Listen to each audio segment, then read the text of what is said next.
Stock market studies में फिर से एक बार आपको दिल से स्वागत करता हूँ। तो आज मैं फिर से आपके सामने कुछ इम्पोर्टेंट्स कंपनी के अपडेट शेयर करने वाला हूँ। तो उनमें से जो फर्स्ट कंपनी है जिसका नाम है डिक्सन टेक्नोलॉजीज लिमिटेड। तो देखिए बेसिकली डिक्सन टेक्नोलॉजी के बारे में सबसे पहले एक बात मैं आपको बताना चाहूँगा। तो देखिए कंपनी के ऊपर वैल्यूएशन बहुत हाई हो चुके हैं। तो जो लोग सोच रहे हैं कि अभी भी मैं इस हाई लेवल में बाय करूँ तो उसके लिए आपको एक पॉइंट्स देखना चाहिए। क्या आप ₹1 कमाने के लिए 178 रुपीज़ देने के लिए तैयार हैं?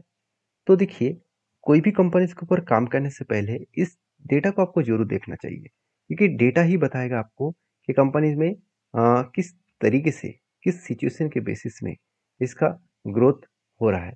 तो देखिए, कंपनी की जो हालत है अभी, कंपनी का जो पी रेशियो है, एक टाइम कंपनी का पी रेशियो चला गया था 180 और उसको भी ब्रेक करके कंपनी ऊपर गया था, उसके बाद छोटा-मोटा करेक्शन हुआ। तो जो करेक्शन हुआ आपको क्या लग रहा होगा कि इस करेक्शन से फिर से रिकवरी कर सकते हैं? अगर यहाँ से रिकवरी करके ऊपर गए तो सोचिएगा एक फोमो बाइंग होगा। तो ऑलरेडी फोमो बाइंग हो रहा है, तो और भी ज़्यादा फोमो बाइंग होने वाला है क्योंकि कंपनी जो लगातार बाइंग ऊपर चले जा रहा है, तो इसमें एक रिस्की ज़ोन को कंपनी क्रॉस ओवर कर चुके हैं। तो मतलब एक रिस्की ज़ोन तक कंपनी जाने के लिए और भी तैयार है, क्योंकि लगातार कंपनी हाई किए। देखिए पहले भी एक पैटर्न्स कंपनी के ऊपर बना था, एक रेंज बने, उसके बाद ब्रेकआउट हुआ, रिटेस्ट किया, उसके बाद कंपनी धीरे-धीरे करके ऊपर गया और फाइनली एक टारगेट को अचीव किया। और वो भी कोई छोटा-मोटा टारगेट नहीं था, 43% के आसपास यहाँ पे टारगेट बने थे। क्योंकि हमें हमेशा इस तरीके से स्ट्रैटेजी इसके ऊपर 1:3 रेशियो का टारगेट लेकर चलता हूँ। तो मुझे 1% का लॉसेस एंड 3% का टारगेट के बेसिस में मैंने एंट्री लिया था और उसके बाद देखिए कंपनी लगातार ऊपर गया और फाइनली एक टारगेट को अचीव किया। और देखिए दूसरी फिर से एक यहाँ पे पैटर्न्स बना था। कुछ इस तरीके से बाइंग के कैंडल बने थे और बीच में कोई भी सेलिंग कैंडल नहीं था और टोटली बाइंग कैंडल के बीच में करना क्या था, जब भी इस नीचे लेवल को टच करे तो यहाँ पे मैं एंट्री लेने वाले थे और इस हाई लेवल तक इसका टारगेट मिलना था। तो एंट्री और टारगेट इस दोनों पॉइंट्स को अगर मेजर करूँ तो यहाँ पे गैप कितना है 32%। तो जब भी इस नीचे लेवल का टच करे तब मैं कुछ डिसीजन लेने वाला हूँ। तभी नीचे लेवल तो आने वाला नहीं है क्योंकि जिस तरीके से सिचुएशन क्रिएट हो रहा है वो लगातार भागते चलने का कोशिश कर रहा है। अभी देखिए यहाँ पे भी कंपनी के ऊपर कंटिन्यूअसली एक बाइंग का रेंज बने थे। क्या वो रेंज काफ़ी है, सफिशिएंट है? बिल्कुल नहीं। क्योंकि मुझे रेंज जब भी कुछ इस तरीके से बाइंग का रेंज मिले, मुझे 20% के ऊपर बाइंग का रेंज चाहिए। 20% के ऊपर एक रेंज चाहिए, उसी रेंज के बेसिस में मैं इसको कंटिन्यू कर सकता हूँ। तो बाकी इस कंपनी के ऊपर अगर आपको डेटा के हिसाब से बात करूँ तो कंपनीज़ के ऊपर एक चीज़ को आपको नोटिस करना होगा कि कंपनीज़ के ऊपर जिस तरीके से यहाँ पे हालत है, जिस तरीके से यहाँ पे अपडेट है, उसके अकॉर्डिंग में आपको कंपनी के क्वार्टर रिजल्ट के बारे में बात करूँ तो रिजल्ट आपको इस बार डबल के आसपास सेल्स दिखा। एक्सपेंस भी कंपनी मेंटेन करने के बाद नेट प्रॉफिट भी डबल के ऊपर देखने को मिले। तो जब सारी चीज़ डबल-डबल हो रहा है, तो लोगों के मन में तो यही मतलब डेटा देखने को मिलेगा कि हाँ, कंपनी अच्छा खासा परफॉर्मेंस कर रहा है। तो बेसिकली बहुत सारे लोगों को पता नहीं है कि एक्चुअली कंपनी करता क्या है। तो कौन-सा प्रोडक्ट ऐसे बेच रहे हैं कि कंपनी इतना शानदार परफॉर्मेंस कर रहा है? देखिए, वही प्रोडक्ट कंपनी बेच रहा है जिसका आज डिमांड मार्केट में बहुत ज़्यादा है।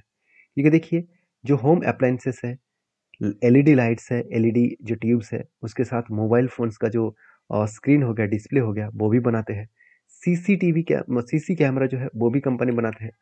साथ ही साथ लॉजिस्टिक, थर्मल जो मतलब मेडिकल जो थर्मल प्रोजेक्ट है, वो भी टीवी का जो सेटअप बॉक्स होते हैं, उसका भी कंज्यूमर इलेक्ट्रॉनिक्स मतलब जो टेलीविज़न हो गया, इस तरीके से प्रोडक्ट्स भी कंपनी बनाते हैं। मतलब कंपनी का जो प्रोडक्ट है, उसका जो डिमांड है, वो जिस तरीके से आज डिमांड है, फ्यूचर में और भी ज़्यादा डिमांड बढ़ने का चांसेस है।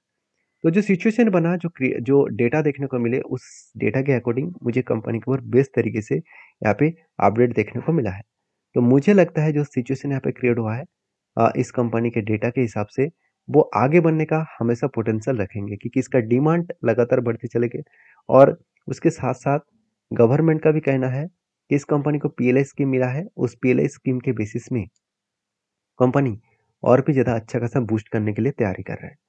तो बाकी मैं इस कंपनी को फिलहाल के लिए कोई ट्रेड नहीं लिया हूँ क्योंकि मुझे कोई पैटर्न्स तो अभी तक कंप्लीट होता हुआ देखने को नहीं मिला क्योंकि अगर इस पैटर्न्स को मैं ओवरऑल बात करूँ तो यहाँ पे एक पैटर्न्स तो बनने जा रहे हैं कब उसके बाद अगर छोटा सा हैंडल पैटर्न क्रिएट करे तो शायद एक जर्नी हो सकते हैं।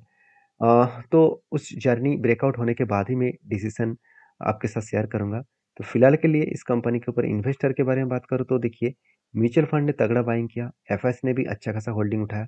तो जब इंस्टीट्यूशन इस कंपनी के ऊपर ट्रस्ट किया है तो कुछ ना कुछ तो बड़ा जर्नी होने का चांसेस है। हाँ, अभी जो जर्नी है वो धीरे-धीरे करके होगा, थोड़ा-सा ऊपर जाने के बाद करेक्शन भी होगा क्योंकि वैल्यूएशन हाई है, तो उस हाई वैल्यूएशन के ऊपर कुछ लोग तो माल बेचने के तैयारी में है, तो माल तो बेचेगा ही। तो यहाँ पे आपको रिस्क को मैनेज करके आपको काम करना होगा। नेक्स्ट जो कंपनी उसका नाम है एक्साइड इंडस्ट्रीज लिमिटेड। देखिए एक्साइड के ऊपर मैंने जब डेटा चेक किया, तब मुझे एक डेटा देखने को मिला। अगर मैं इस कंपनी के म्यूचुअल फंड की राय देखूँ, तो क्या सही में म्यूचुअल फंड इस कंपनी के ऊपर फिलहाल के लिए कुछ डिसीजन ले रहा है? देखिए, बीच में म्यूचुअल फंड ने अप्रैल मंथ में कुछ क्वांटिटी को सेल ऑफ किया और वो भी बहुत ज़्यादा क्वांटिटी को सेल किया। उसके बाद मई मंथ में बाई किया और जून मंथ में अच्छा खासा बाइंग किया। मतलब मई और जून मंथ में अच्छा खासा छोटे-छोटे क्वांटिटी के साथ बाइंग किया गया और उसके साथ-साथ देखा जाए तो कंपनी के ऊपर अच्छा खासा यहाँ पे सेल्स एंड प्रॉफिट ग्रोथ भी आपको अच्छा खासा देखने को मिले। जो ग्रोथ है, उस ग्रोथ के हिसाब से बात करें तो कंपनी का अच्छा खासा जर्नी भी यहाँ पे देखने को मिल सकता है क्योंकि जो अपडेट है, इस अपडेट के अकॉर्डिंग मैं बात करूँ कि एक्साइड इंडस्ट्रीज़ के हिसाब से अगर मैं बात करूँ तो एक्साइड के जो चार्ट पैटर्न्स है, वो अगर देखेंगे तो कंपनी के ऊपर देखिए एक अलग जैसे पैटर्न स्केड हुआ था।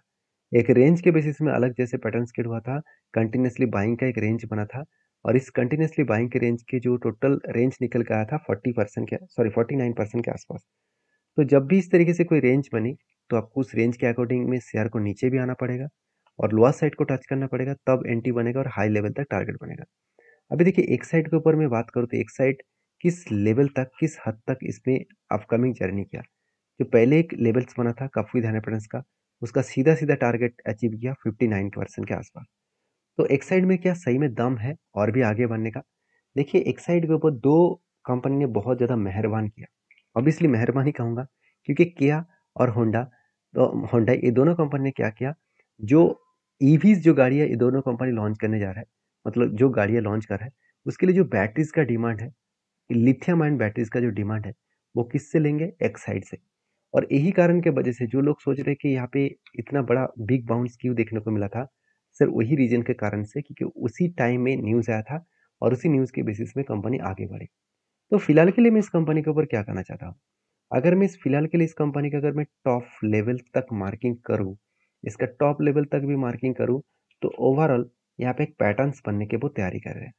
पैटर्न्स कुछ इस तरीके से कब बनने की तैयारी कर रहा है क्योंकि एक पैटर्न्स तो पहले से ही बनने की तैयारी में है।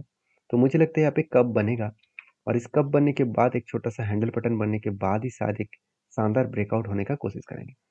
तो जो सिचुएशन है, उस सिचुएशन के बेसिस में मैं पॉज़िटिव हूँ। आपके क्या ओपिनियन है ज़रूर मुझे कमेंट्स करके बताना। नेक्स्ट जो कंपनी है उसके बारे में बात करूँ उसका नाम है कनारा बैंक। तो बेसिकली कनारा बैंक के बारे में बात करूँ तो कनारा बैंक के ऊपर एक डेटा मैं आपके साथ शेयर करूँगा उसके बाद पता चलेगा कि हाँ, कनारा बैंक में कितना दम है।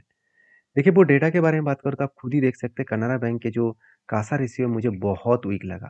क्योंकि ये बहुत बड़ा वीकनेस है इस कंपनी के ऊपर क्योंकि कासा रेशियो बहुत ज़्यादा होना चाहिए था। क्योंकि कासा रेशियो का मतलब है सी का मतलब है करंट अकाउंट एंड एसए का मतलब है सेविंग अकाउंट। तो करंट और सेविंग अकाउंट से कितना पैसा बैंक के हाथ में आ रहा है, उस पैसे से कंपनी सबसे ज़्यादा अर्निंग कर सकते हैं। क्यों? क्योंकि देखिए कासा रेशियो से सबसे कम इंटरेस्ट के माध्यम से बैंक के हाथ में पैसा आया। मान के चलिए 3% के हिसाब से सेविंग अकाउंट में पैसा इंटरेस्ट देना पड़ेगा जिन्होंने बैंक में पैसा रखा और करेंट अकाउंट के लिए तो कोई भी इंटरेस्ट देना नहीं होगा।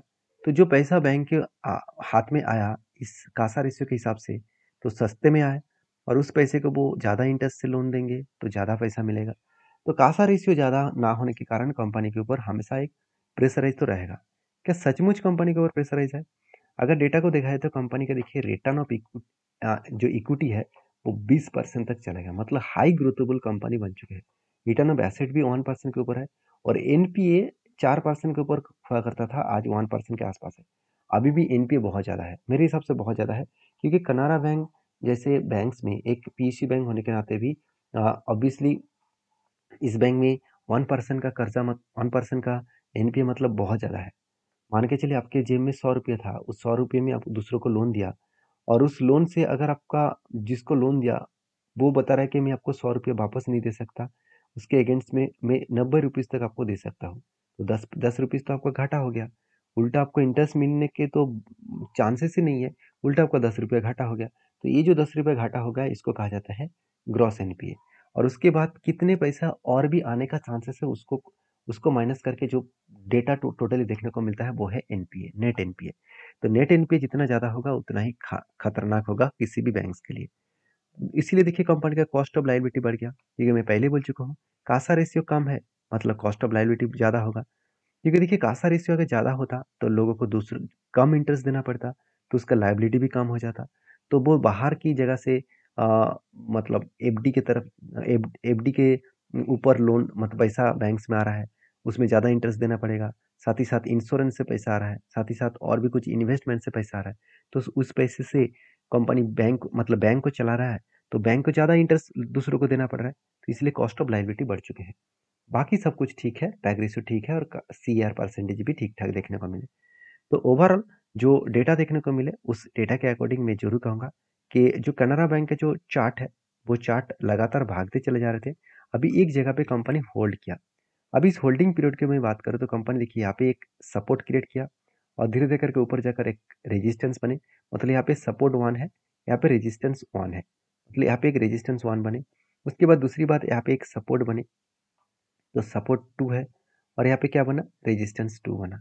और मतलब इस जगह पे टच किया है, मतलब एक सपोर्ट थ्री बने हैं, मतलब यहाँ पे फिर से वो ऊपर जाकर यहाँ तक रेजिस्टेंस थ्री बनाएगा।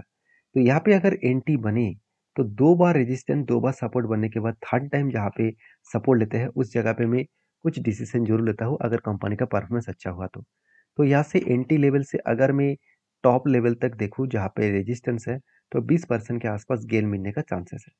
तो देखा जाएगा क्या होने वाला है, क्या सही में जाएगा क्या नहीं जाएगा। तो आपके क्या व्यू है इस कंपनी के ऊपर जरूर मुझे कमेंट्स करके बताना।